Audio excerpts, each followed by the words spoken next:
تشکر به سرول به زاین کریموف که ما رو دعوت کردن برنامه. راستی من نمیدونستم چطور برنامه میشود، چه سوال ها میشود.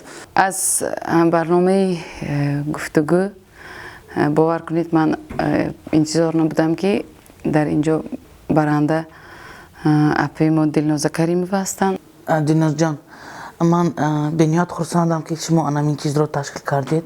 این یکی چیزهایی که بهترین است. در دیگر تلویزیون ها باشد اگر حتما پیشکی یک تیاری میگن رستم جان با این سوال ها تیاری بینید جواب دادن.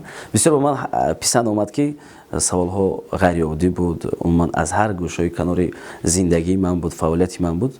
در دیگر صحبت ها من گفتگو کرده نتونستگی بودم، تا قدری امکان نقل کردم، آزادانه دلم رو خالی کردم.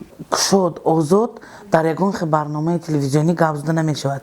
غبار دلی من برآمد، یک خود رو آزاد حس کردم. امروز یک چقدر گویم از نو یک با انرژی نو کار و فعالیت رو دوام میدیم.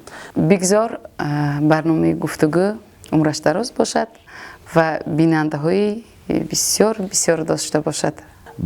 از این سبب تشکر میگم به تشکیل کننده به این برنامه، به کل آن دوستانی که در این کار فعالیت میبرند. سلامت باشند. این برنامه به شما معقول می شود. بهترین برنامه گفتگو.